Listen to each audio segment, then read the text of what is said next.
Thank you, Mr. President. Recently, Professor Henry Louis Gates, Jr. was arrested at his home in Cambridge. What does that incident say to you, and what does it say about race relations in America? Well, I should say at the outset that Skip Gates is a friend, so I may be a little biased here. I don't know all the facts. What's been reported, though, is that the guy forgot his keys, jimmied his way to get into the house.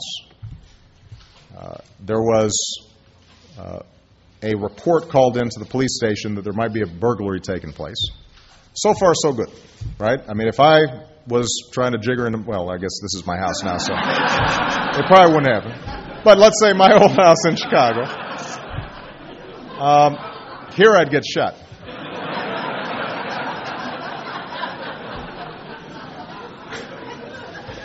But so far, so good. They're reporting. The police are doing what they should. There's a call. They go investigate what happens.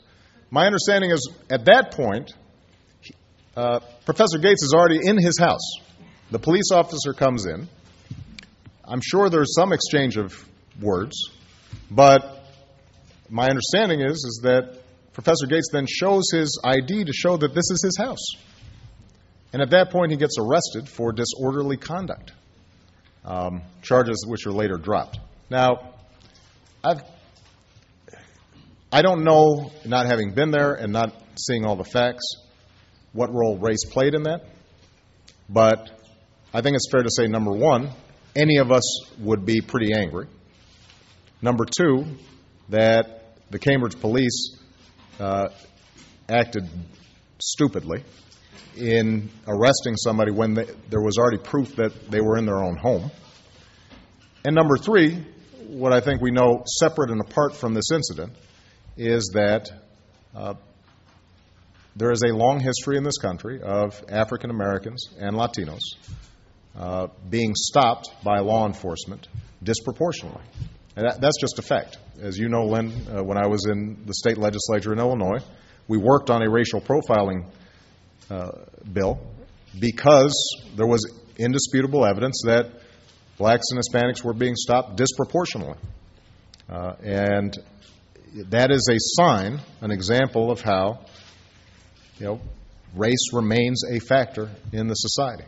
That doesn't lessen the incredible progress that has been made. I am standing here as testimony to the progress that's been made. And yet, the fact of the matter is that this still haunts us. And even when there are honest misunderstandings, the fact that blacks and Hispanics are picked up more frequently and oftentimes for no cause casts suspicion even when there is good cause.